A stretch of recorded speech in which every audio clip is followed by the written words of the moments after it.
In 25 years, Anup has held leadership positions at various technology-driven companies like Motorola and Freescale Semiconductor.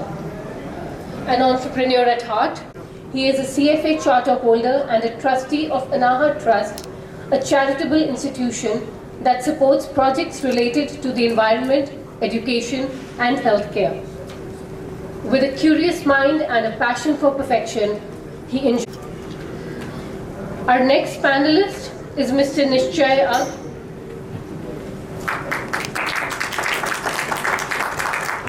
Did I pronounce your last name correctly? It's AG? Okay. Nishchay AG began his journey to success as an IT professional, and he worked in the industry for 9 years in different organizations such as Honeywell Aerospace. He entered the startup ecosystem about 6-7 years back, and since then, it's been one hell of a ride. His first startup was Bounce, and it scaled to 20 cities with a monthly revenue of $100,000. However, as COVID hit, while their operations came to a stop, Nishchay's spirit remained intact and unbeatable. So he made a grand comeback by re-entering the startup space with his new venture, Jar App. He launched the Jar App, he took hold of the market, and never looked back. He continues to back successfully because he firmly believes 5 से 10, 10 से 100, single से century बनती है bro. भाई start तो करो. Now I would like to invite on stage Ms. Vishakha Singh. Finally, we have a beautiful face on the stage. I mean, a woman on the stage. Like I've been waiting since morning. Great. From actor to producer to blockchain entrepreneur, Vishakha Singh has had an incredible journey. She gained popularity as Neetu Singh in Fukre series, and in 2010 was nominated for the Best Breakthrough Performance of the Year for her role in Ashutosh Gwarikar's Khele Hum Ji Jaan Se. She has produced several award-winning films like Peddlers and Atkan Chatkan. She also won the Women Entrepreneur Quest Challenge in the year 2017. As principal co-founder of Iconic Bot, India's first multilingual AI-powered celebrity fan management tool, she's spearheading the initiative to make artificial intelligence a part of the promotional mix of the Indian film industry. And as the co-founder and the vice president of WazirX NFT Marketplace, she has been breaking barriers by being one of the very few women in the blockchain space. She truly is an inspiration to all the women out there. And last but not the least, I would like to invite on stage the moderator for this discussion, Mr. Sarabjit Singh Vir. Mr. Sarabjit Singh Vir has over 15 years of global experience at various positions in US, Canada and India. With offices in Canada, London, Chandigarh, Cyprus and Greece, Finvasia is a conglomerate of companies diversified in various industries. He founded Neobank with RBI-registered non-banking financial corporation and further invested in and acquired Zulu Trade, one of the world's largest social trading platforms. He also opened the first digital and physical hospital in Mohali, focusing on the pre-surgery continuous care. A BTech from Punjab Engineering College and an MBA from Amity University. He's also the chairman of Punjab Engineering College Center for Consultancy in Engineering. Being elected as the youngest chairman of CII Chandigarh Council, he's an active investor and speaker at various domestic and global forums focusing on startup, youth, employability and more. Over to you, sir. Thank you. So I guess cryptocurrency, NFTs, we're talking about blockchain, we're talking about how this whole transferring money from my mobile app to your mobile app versus how can I really add more technology to the name on the panelist. I was like, wow man, this is gonna be a hell lot of portfolio on the table. We have an absolutely capital market guys. We have someone who understands and is trying to create a niche in the Indian market. Though there are a lot of regulatory challenges to it. We're talking about cryptos and NFTs, and guess what? Someone is now using technology to see how can I really add value to the end client. And ladies and gentlemen, with that, I'm really glad to put the entire panel on the dais. But I think I'll be happy to start off.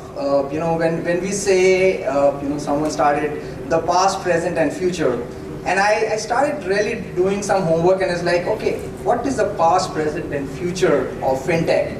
And I could really relate it down to say that the past was saving. We have seen our parents, we have seen them, hey, FD hi karo. There is no other better option. But then we never realized that, let me do it my way. And then the present come and we started talking about investments. We're talking about, I'm doing good thanks to the digital India, thanks to the startup India, thanks to the demonetization. I think a lot has really given us in terms when we're talking about fintech. And then what is the future? The future is spending. The future is to how do I really optimize to what I'm really doing. And with that, I think, I'll actually open a quick thought with Anoop first. So before we do that, I'll really happy, if we three can quickly share a few minutes about, what your experience has been, what brings you, to where you are right now, and what next? Yeah, I'm trying to figure out the technology here. Okay. Can you have a? It's on. It's on? Hello? Me too.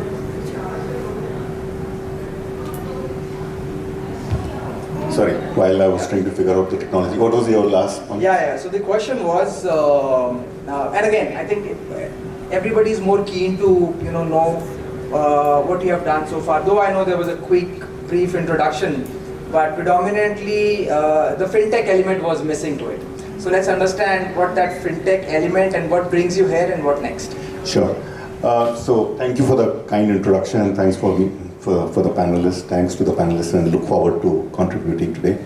I think during the introduction it was mentioned that I have been part of Motorola, a technology company. So believe it or not, I had not done finance in Motorola. I was developing wireless phones or wireless platforms. But yes, I did realize that technology has a huge role to play in whatever we do.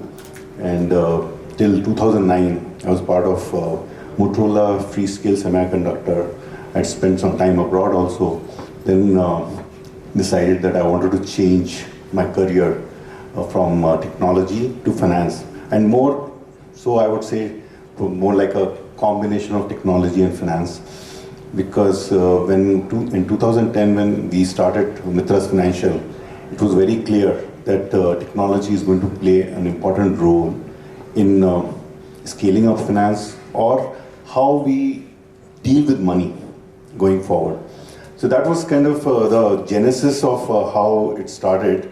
And if you think about fintech in 2010, people were still talking about, there was, of course, this great platform that people started talking about, ICICI Direct. I'm not trying to advertise it, but the stocks that you buy. But slowly things were picking up from there on. That's when we started Mitras Financial, a wealth management company, which became part of Scriptbox in 2020 or late 2020s, and now. And Scriptbox actually also started around the same time with this concept of 4 funds only. And the reason that we started with 4 funds was because the choices were really kind of confusing the investors, the consumers, and we wanted to make it simple. So this is what technology can do for you in terms of making things simple. Sometimes we feel that more is better or the choices may be better. Of course, I'm not denying that, yes, you can have more choices, but it can also create confusion in consumers' mind in terms of what they want. And ultimately, when we talk about investments or wealth management, what we are really looking for is building a long-term portfolio. right? How do you build a long-term portfolio and manage risk for yourself?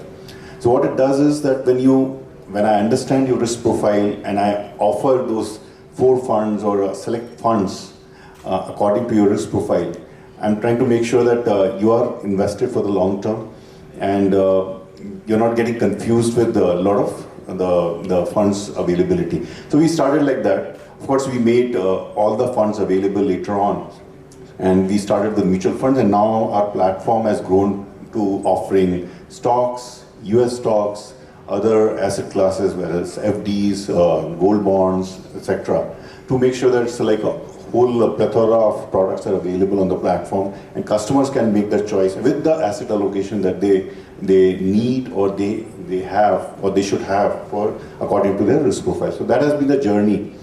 Sarabjit mentioned about the past, present, and future, and I'll just kind of relate to that.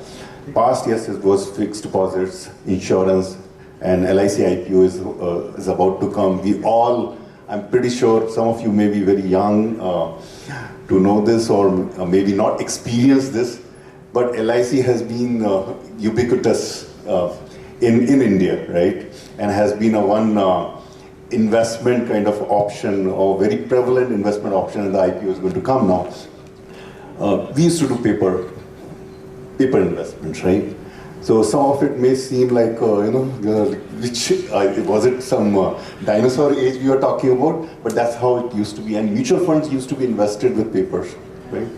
And as late as 2020, there was still offline investment. I think COVID changed all that. In a way, it was kind of an awakening call for the technology or for the finance, where people started adopting technology with COVID, and everything moved online, right? And that's how you've seen some of the online platforms just growing tremendously. So that's kind of also the past, present, and the future in terms of the fintech that has happened in terms of investments. More about the future with my esteemed panelists about cryptos and all, so I'll reserve that discussion for later. I can request Nischal quick about what's new in fintech. I mean, I know you've really added finally some technology, and though I know your background is more of being here, finally US, coming back, but what brings you to this space, and predominantly why this disruption? I mean, when you're trying to do something different, what is it? I think that will be nice to know what exactly are you doing, because a lot of people, though I know this, Nana Patekar walking in and trying to scare people, but importantly, it'll be nice to see what's differentiation here. Correct. See, I come from a really small town. I did my engineering there, moved to Bangalore, started working. I come from a simple, humble background. Aspirations were always high in my life. I was that guy who always wanted to get Levi's jeans or Nike shoes, but never could afford, but at the same time never pestered parents to get one. Once I started earning, I lived my life. I was that guy who used to be broke by 20th every month, without fail. The first 9 years was an amazing ride. I was working for an IT company. Most of the time I spent in US working for Honeywell Aerospace. Came back to India, joined Accenture. My childhood friends were starting a company. It's not even a company, they were starting a business. The external world gave us startup as a quote, as a tag. We were running a business basically. We were running a rental business, motorcycle rentals. I joined them to help them build the tech. We built the system, scaled it to 20 cities. From there, we pivoted into mobility. In a very short period of time, we were lucky to raise good $200 million from the likes of Sequoia, Axel, Maverick. We started the mobility movement across the globe, where we were clocking 150,000 rides across 12 cities, over 35,000 scooters. I was heading supply. Later, I moved on to the business side of things. Idea was to monetize the whole platform. We started selling ads on helmets, vehicles, and all those things. I was trying to sell some ads to banks, and they were trying to arrive at a pricing, what they can pay us. And I figured out that, you spend so much to get a consumer, why don't I forget the ads, I'll get you consumers, what can you pay us? And they said, we can pay you these CACs. So we started selling credit cards, loans, insurance, all sorts of financial services. We were doing that, and COVID happened. So we literally had to stop all the operations. Mobility came to a screeching halt. We were doing 150,000 rides, and next day complete lockdown. We had 35,000 scooters across 12 cities on the streets. We had to bring it back to the safety and all. We were working that. But at the same time, what I saw across all over the place was people worked all their lives. And yet, they couldn't manage 2 months of time without pay. They had no savings, they had no insurance, they did not have access to a meaningful credit line. And I was like wondering, on the one end of the things, banks were ready to pay so much to get a consumer, but on the other side, there are a billion people with bank accounts, but only 25 million people have ever invested in any stock, mutual, index fund. No matter how much money has been pumped into the industry, the overall excitement that industry has been able to create in the public is still very underpenetrated, underserved. So what I figured out was that the problem is not liquidity or the knowledge, financial literacy. Financial literacy is a challenge to a certain extent, but the major challenge I figured out was inertia. The average age of Indians to start earning is 21, and average age of Indian to start investing is 30. Here, accessible, fun, to get onto the journey of investments. And when you are doing so, you can't give him something which is alien to him. Ads to everything is everything is in English, filled with jargons which you don't. Common man doesn't have a portfolio. उसके पास तिजोरी होता है, उसमें पैसा रखता है. And common man doesn't have a diversified portfolio. He preserved wealth in only two forms historically: land and gold. Platform where you can break that inertia and get them started. And when you're starting something new, it's better to start something which is familiar, and that's why we chose gold. So we are getting we are getting over 25,000 people to start their journey of savings every day right now.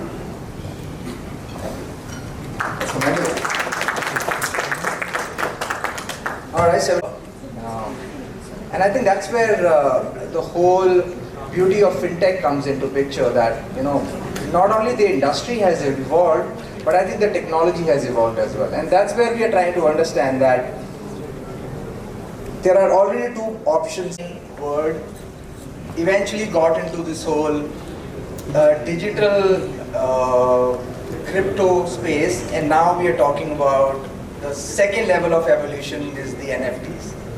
So we look forward to, and I know you come from a background which is more very unorganized, and it's been considered that getting into financial sector you need to have a commerce or an MBA background, but looks like that's been an exception in your case. So I think we're looking forward to hear what brings you to crypto and what next for crypto. Too many questions? Okay, let's start. So, how is it possible that a person like me, I'm in this space? Now, when we started off, which is the NFT marketplace under the WazirX brand, we did not look at NFTs as a fintech offering. NFTs, blockchain, cryptocurrency literally overtook the world during the pandemic. The pandemic put a stop to everything that we know of, to stability, to everything. The best laid plans were shaken, people were laid off. And what really propelled the blockchain economy was the passion economy. Everybody had to fend for themselves, and thanks to all the techies who worked on the blockchain technology, and it's been around for decades. It were mainly creators and individuals who were working on something, who found solution, leveraged the blockchain technology and propelled the NFT economy forward.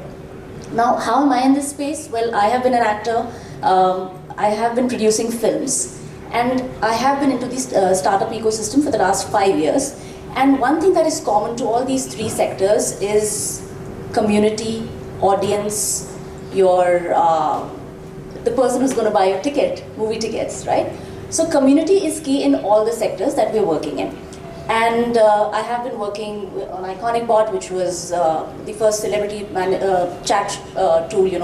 When celebrities were releasing their films, they would chat with their fans. With IconicBot, I was able to make 8,000 movie ticket sales. 22,000 movie ticket sales for 4 films. We built a SaaS tool for influencers on Instagram. So again, community was key everywhere. Now with the NFT, what we realized was we thought we were empowering creators, because creators, what are NFTs basically? Can anybody, with a show of your hands, can you let me know if you know of NFTs? Do you understand? So that's probably about, I don't know, 5%. Slowly, if your parents are not sitting, you can still business, right? Great. So now, NFTs basically are what? The way I make my friends in the film industry understand, and this is from a creator standpoint. Every time you click pictures and you create videos and those reels and everything, you own the content that you've created and you've put it out on social media, but you don't really own it. You'll get your likes and validations, you'll get your paid partnerships, that's great. What if you put that same content, because you have ownership to that content, you put it on a blockchain platform and sell it as an NFT, you can monetize it. Now what is the beauty of NFTs? Beauty of NFTs is, as a creator, when you sell an NFT on blockchain, these rights can be exploited commercially only on blockchain. So as a film producer, when I sell my film earlier, before the pandemic, I would break my rights into OTT, satellite, music, etc., etc. Add to that the NFT rights. So this is an additional stream of revenue. Because it's on blockchain, it's trackable, it's traceable, your proof of authenticity and ownership is recorded forever in perpetuity. So there are lots of benefits. But the question is, who is driving this economy? It is the collectors. Now, why are these people investing in NFTs? We were talking of this journey of the past, the present, and the future, and the starting age of investment at the age of 31. The youngest collector on the NFT marketplace under the WazirX brand that we have, our youngest collector is 14 years old. Our youngest creator is 10 years old. Now, this is a generation that is going to bypass your entire banking norm. They'll learn about mutual funds later. They've learned about crypto first. And that is why it's important that we engage with the future generation now. Even if we are averse to NFTs and we say, oh, crypto is all a fad, we're not going to trust it. Learn it, because the new generation, which is Gen Alpha, is on it, not millennials. We thought millennials were young. No. It's Gen Alpha, Gen Z, and then millennials. So we need to learn about this space, and of course we'll talk more about it.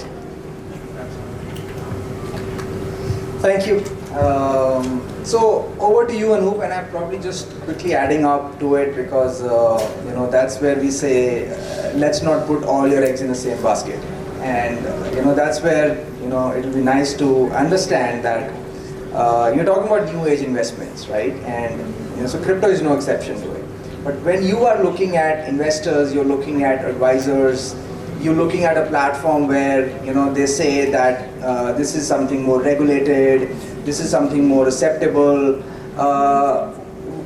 What do you really think all different kind of assets are meant for investors? Because even if you have a mobile app in front of you, it's more accessible for people to decide.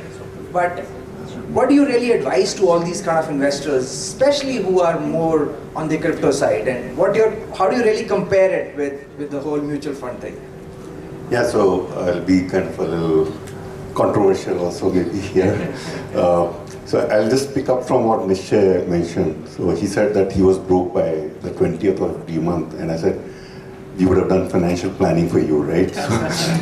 So that's what we need to do. So what we advise our customers, see, in any investment, one of the most important thing is to understand the risk element. When you have understood the risk, you can take any amount of risk that you want. And what I mean by understanding the risk is that you know what you're getting into, you know what can happen if you lose money, and you know that I have the appetite to take that risk. If you are okay to lose 100% of your money and you have that appetite, by all means do that. So whether it's crypto, whether it's mutual funds, whether it's stocks, any asset class you take, understand the risk in your portfolio and accordingly take the risk. So for somebody, and it all depends upon your personal context.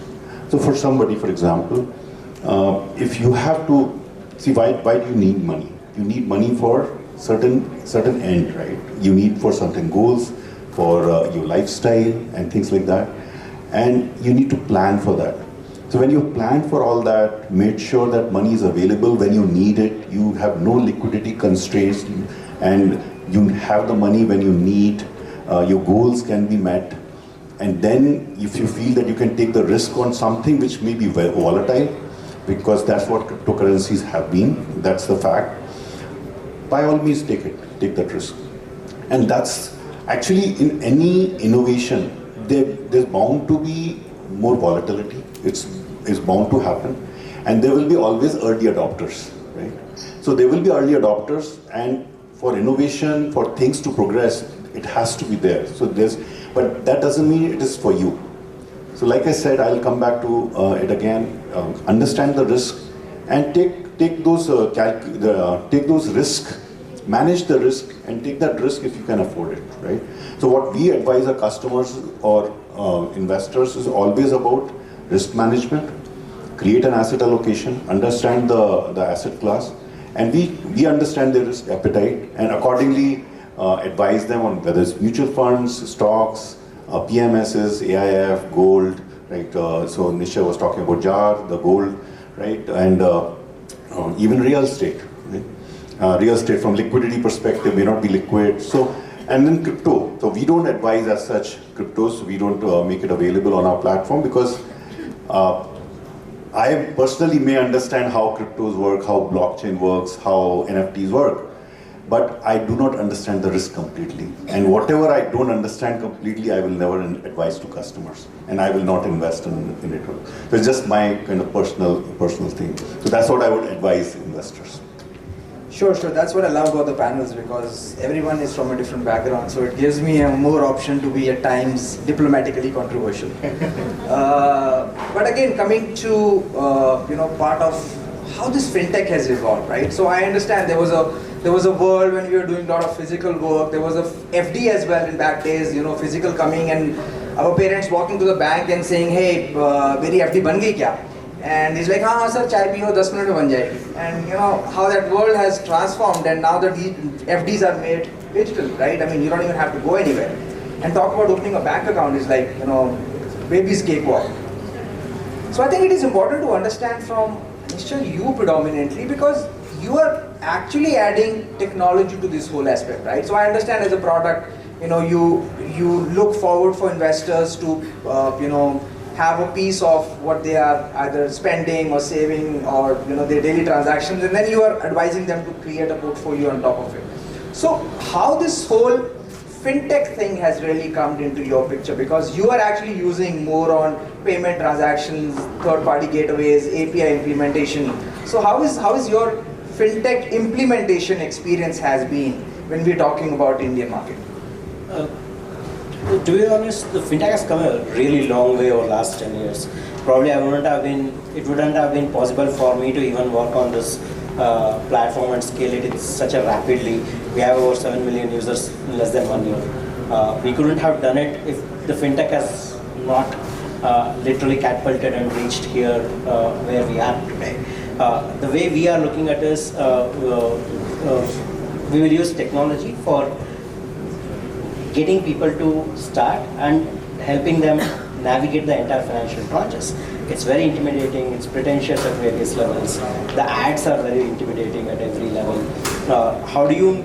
The world has always been do it for me. For the first time, we are getting them to do it yourself. And while doing it yourself, you need to take care of their cultural nuances, you need to take care of their idiosyncrasies, you need to take care of their persona. Back in the days, everything used to be personal, manual. Every financial service was sold manually, and since you only had a little bandwidth from when you're doing it manually, you optimized and developed a language with which you can talk to your rich man. So you alienated the entire middle class and the rest of the world. And it's very difficult to unlearn and learn, and that's why we are in a safe position where we come from the same son of soil theory, where we know how to talk and we are able to excite people and get them into the journey of savings. But the idea for us also, gold is the starting point, and we will diversify the entire thing. We'll take care of their investment needs, we'll take care of their credit needs, and we'll take care of their insurance needs. Coming to diversified portfolio, we are waiting for the industry to evolve and just adopt. And for example, tomorrow if say crypto becomes more legitimate, more legal, and government is ready to regulate it in a meaningful manner, and they are allowing payment infrastructure to accept payments, to invest in crypto, I can turn on crypto and make it available for millions of users overnight. That's how we are thinking. That's how we want to be. We want to be the distribution. We want to be the one which will help people to navigate. Yeah, surely, absolutely. And since so, I think what I can really see a commonality and agreement is that if it is regulated, we would love to be in the crypto space. That's where predominantly at least some consensus on the table. And I think that's where it becomes a very interesting fact that there are regulatory challenges in the current state of affairs. There is a lot of do's and don'ts and checklist for any company or as a matter of fact, any bank as well to think that can be extend services to a company who is doing crypto. So it'll be really nice to understand from your perspective that since you also started, and then there were a lot of regulatory challenges to it. You made some decisions of relocating and restructuring, and now this whole area is of an interest, but still people wanted to be there but still not be there. So how this whole crypto thing comes to you as from a client's standpoint? Because since I think most of us, as you rightly talked about, is a community.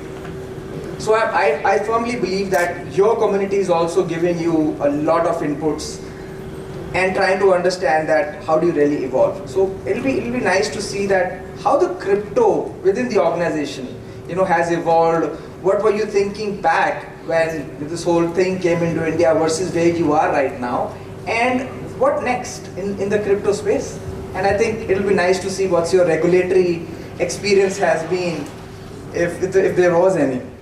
So I'll break it down into two parts. One is the WazirX brand, which is the crypto exchange, and we are WazirX NFT marketplace. We're literally the startup arm of the company, and the reason I call it a startup arm is because we're literally the baby arm. WazirX, the exchange, has done $43 billion worth of trading just last year, and even with the regulatory challenges that we've had in the last 3 years since the company's inception, WazirX is the only company that has a user base of 12 million plus crypto traders and investors. Now, these are early adopters, hardcore believers of blockchain and crypto. And I think as Indians, we are just solution finders, right? If there is a challenge, we'll say, Jugaad hai, we'll do something else. We'll find something or the other. That's our entrepreneurial nature. So, of course, initially when we were levied 30% tax on crypto, etc., there was a bit of, let's just say the mood wasn't very enthusiastic. But then we said, okay, let's look at it as the glass being half full. Innovation always attracts more taxation. We're hoping that a year from now, and with the participation of the government authorities, things will streamline further. And I think then it will become mainstream, and Mr. joining and promoting crypto. I think, see, the whole idea is to onboard the entire ecosystem on blockchain. Kal, aaj ya kal, kabhi to hona hi hai. It's as simple as that. So we're very, very optimistic. Optimism is good. वो कहते हैं कि जिद ज़रूरी है. So that's what it is.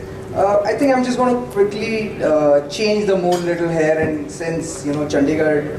And I must compliment, how Tycon has brought this an amazing event in the space where we are right now. So we have a lot of startups, we have a lot of people who are really getting into the whole fintech space, be it B2B, B2C. There are a lot of zeal, and typically I've always realized that tier 2, tier 3 cities bring a lot of, push to make that change. You coming from a small town, and everyone of us would have had that experiences.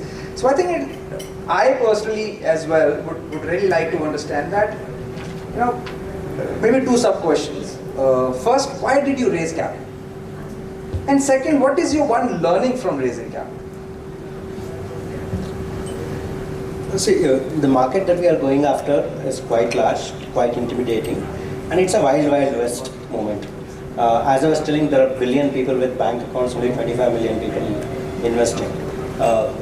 We needed to attract the right talent to build the right stable platform, and it comes at a cost.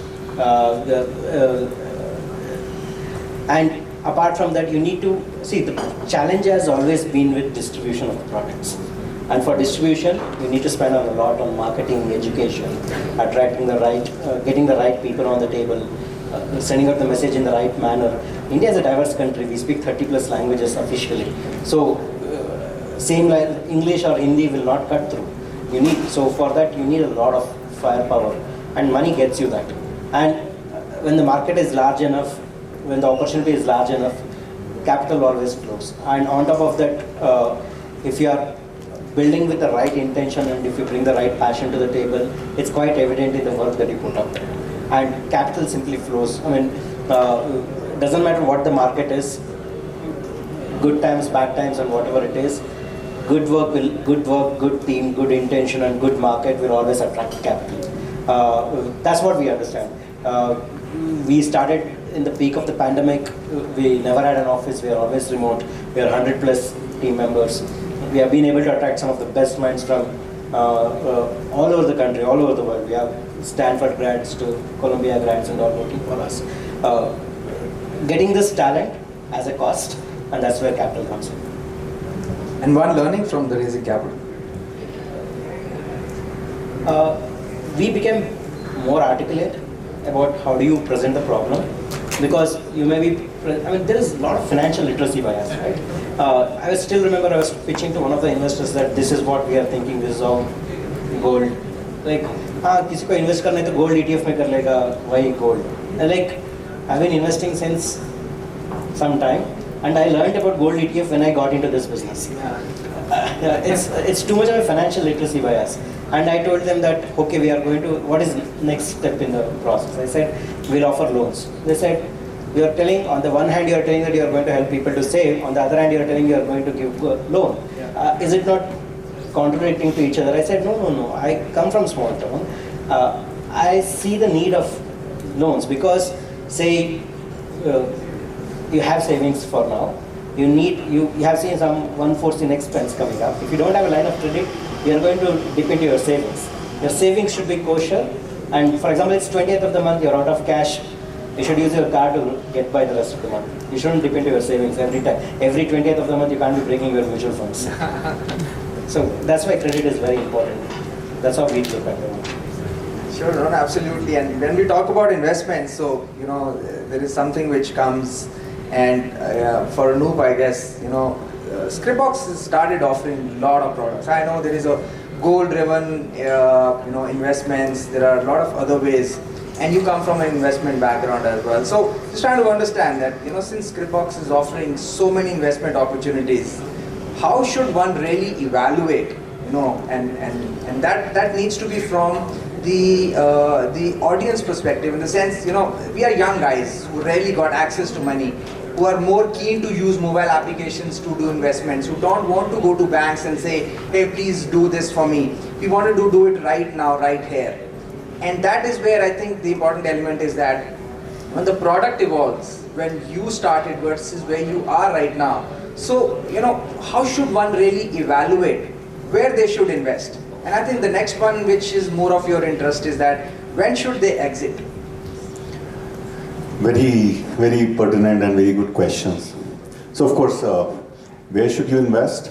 Just get onto the Scriptbox platform. There's guided path.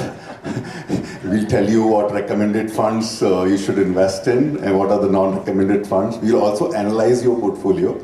If you have one right now, you can upload your ECAS.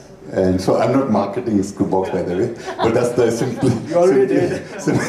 That's the simplest way to kind of choose funds. But yes, joking aside, like I mentioned, every fund, every stock, there are certain framework that you'll have to create. Of course, I can't elaborate on that framework over here because too much detail to discuss about. But whether it's past returns you're talking about, whether it's your expense ratios, whether it's how the uptrend, downtrend movements, right?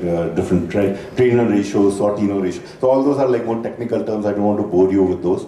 But there's certain framework that you'll have to put together for every investment class, every investment.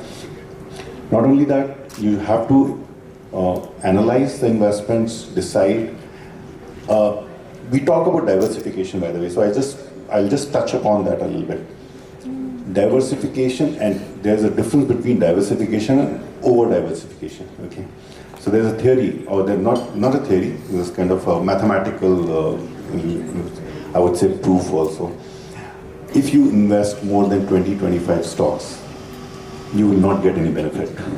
So having 50 stocks, for example, is not beneficial to you. So there are certain principles that you can follow when you invest. Don't over diversify. Make sure that you are having 20 funds or 25 funds.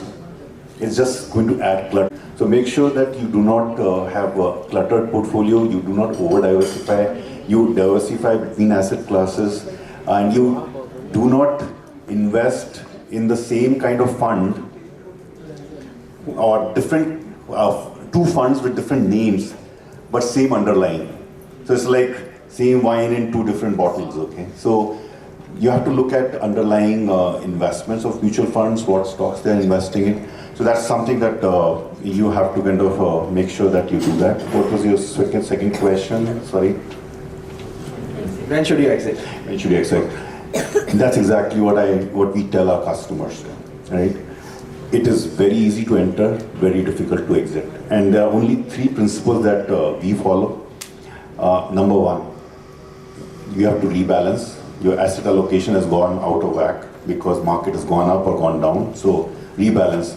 And data proves it, that if you regularly rebalance, if you follow asset allocation, you will, in the long term, you'll make money. Okay, so you have to exit an investment if you have or an asset class because you have to rebalance. Second thing is fundamentals. So the first part that I talked about, if you feel the fundamentals of a product have changed, the original kind of assumptions or things that you had looked at, and the monitoring mechanism that you had to put in place, and that's indicating something else, then exit. And third thing is you need money. Other than that, never exit your investments. Okay. Sure. TikTok, I guess everybody's just looking at to raise some questions. Before I do that, I have a quick rapid fire round for you, and the answer has to be really quick, and it has to be for all of you guys.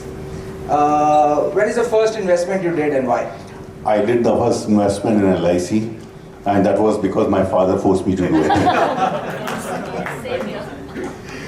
Vishal, over to you. 21 in mutual funds. You should be brand ambassador to Vishal. My first investment was actually, again, LIC, and the second one was when I bought my own apartment in 2009. Wonderful. Quick one. Which book are you reading these days and why? I'm reading Finance for Normal People. So just to explain that, emotions play an important role. I would suggest that book for everyone. It's for Meir Statman, and he'll tell you why finance can be difficult because emotions play an important role, and also noise, because we are data-driven company. We are evidence-based. We always look at data. Noise will tell you a lot about why you should trust data, not your biases and judgment, and sometimes the noise that plays around decision making. And that is by Daniel Kahneman. I read only fiction. I'm reading Importance of Being Earnest by Oscar Wilde. Sure. I'm reading a script of a web series that I'm producing. It's on football based in Real Kashmir. It's called Real Kashmir Football Club. Beautiful. Yeah, I'm doing Atomic Habits right now. Alright, so last one. There's a one huge billboard somewhere in the world where you can pick it up. What would you write on that? A quote or something? Yes. So alone, this is by Helen Keller. Alone you can do so little, and together you can do so much. Start karo. Start. Collaborate, don't compete. Wonderful. Wonderful. So I think we are really crunching time, but I see a lot of hands, absolutely. There has to be at least one female question, because she is there. Yeah, I see 2 hands. One at the back, and then maybe you, sir. So crypto has made a lot of rounds in Dubai, in a lot of places. Can someone get the mic? Am I audible? You are actually. Yeah. So I'm basically through Kashmir. We had some event in Dubai, and a lot of people are going crazy with crypto in Dubai. Oligarchs are investing big time into crypto. What do you see happening in India? thanks to government, there's a lot of flux, a lot of confusion, a lot of tax. Unfortunately, I'm also one of the culprits. So I'm a little confused right now. Should I jump out? Should I be in the boat? So what's the next 6 months plan or a 1 year plan? I'm assuming if you've invested in crypto, I'm assuming you're an early adopter and believer. So hang on. A year from now, things will streamline for us. And yes, I understand, there's been a lot of brain drain, and we've seen it internally within our company as well. In fact, I'm one of the few people who've stayed on in India, and I'll give you an example. My CA called up saying, ma'am, aapko 30% tax pay karna padega. And I was actually thinking, should I move to Dubai? And my mom said, darti ho kya tax bharne mein? Karo? I said, okay. So it's almost about staying your ground, saying, no, I'm going to pay my tax, and we'll grow this thing together. So that's it. Let's wait it out. Absolutely. Yes, sir. Yeah, my question is that really commendable to see a person like you who's jumped board from a film industry to semi or fully technical industry like NFT/cryptos. Now, question number one, if one were to contemplate getting into cryptos, how much percentage of your portfolio should be in cryptos? And which is an oxymoronish question which she needs to answer for the benefit of everyone. We've got stalwart investors like Warren Buffett, Charlie Munger, Manish Pabrai, Rakesh Juniwal in India saying that this is all bunkum, it's going to collapse faster than you can have your money in it. How do you deal with it? You can answer in any random. So in terms of investment, I'll give you my example. I allocate 5% of my portfolio to crypto, and that 5% also 3% goes to crypto, 2% to NFTs. That's how strategically I address it. I could dwell deeper into what kind of NFTs, but we'll talk about it later. And as far as stalwarts talking about crypto being a fad, so to say, or something that's going to go bust, I respect their views because see, they have historical data to back what they're saying. With crypto, we still don't have that kind of data. Let us look at it as something innovative, something that we'll have to wait for the best use cases to emerge out of it. NFTs will need to see what is the best use case. Blockchain is here to stay. Polygon, Matic, Ethereum, Binance, all of these are here to stay. We'll just have to wait for the best use case to emerge. Sure. Hello. I'm Amit Madan from Amritsar. I'm a marketing strategist. First of all, I would like to appreciate this commendable talk. And my question is with Vishakha. Vishakha, is it a good time अगर अभी हम कोई crypto rather NFT based project launch करना चाहते हैं यहाँ पे, तो for India, is it a right time or good time to invest or be a startup in India? As there are so many tax complications and implications. So see, whatever you're offering is, you continue with that. You figure out where you want to place your startup, where do you want to register your startup, right? And I always tell my friends who want to get into this space, please make sure your CA and your legal are your best friends. And again, are you investing in a crypto project or are you creating? Creating. I think it's a good time, but just don't do 10,000 PFP project just yet. India versus Dubai. Camera off kar do, sir. We'll hold that part. One question from a female, please. Dubai. Thank you. Yes, please.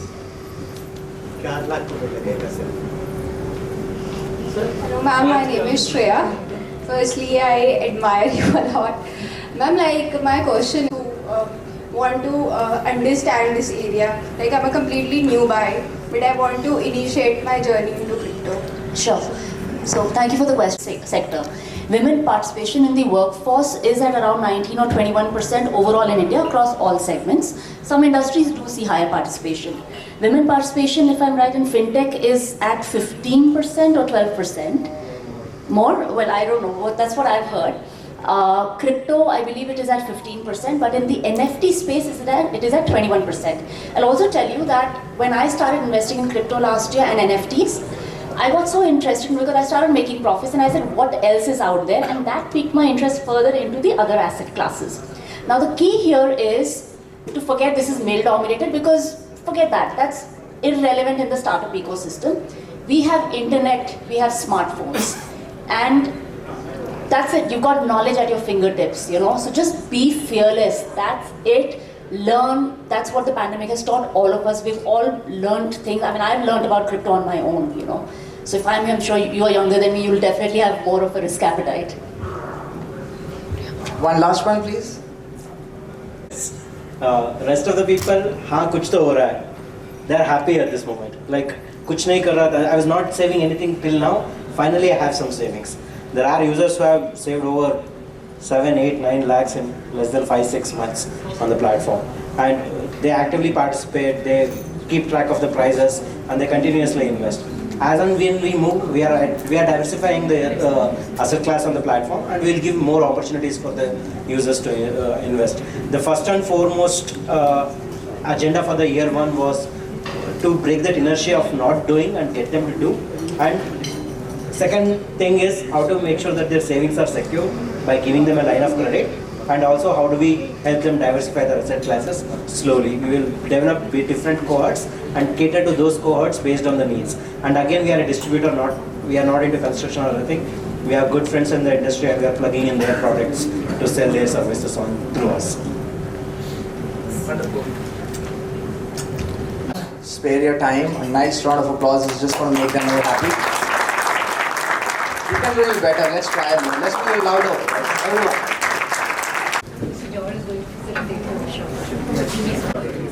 Thank you so much. That was a wonderful discussion. I don't understand the F of fintech and the C of crypto, but I could see that the audience is really engaged, and you were all watching the fairy tale in a foreign language without subtitles. So lovely. So now give us 2 minutes and we'll be here for the facilitation. Mr. Johar is the founder and CEO of Graycell Technologies, director of Chandigarh Angels Network, the founding curator of Chandigarh Hub of World Economic Forum's Global Shapers Community, and last but not the least, a chartered member of TAI.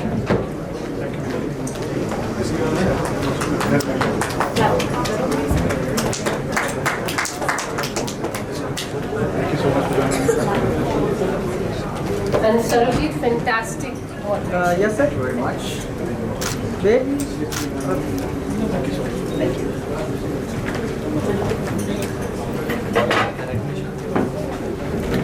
Thank you so much. Yes, sir. Wait, ma'am. Thank you so much. My pleasure. My pleasure. Thank you very much. Yes, sir. Wait, sir. Thank you very much.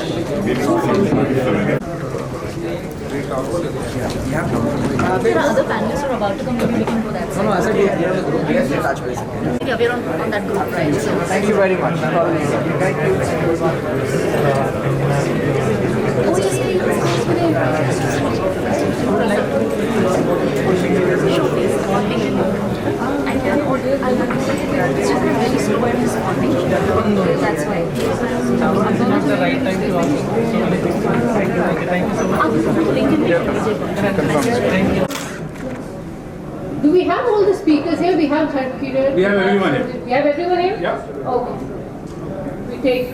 We go with what the moderator says. So.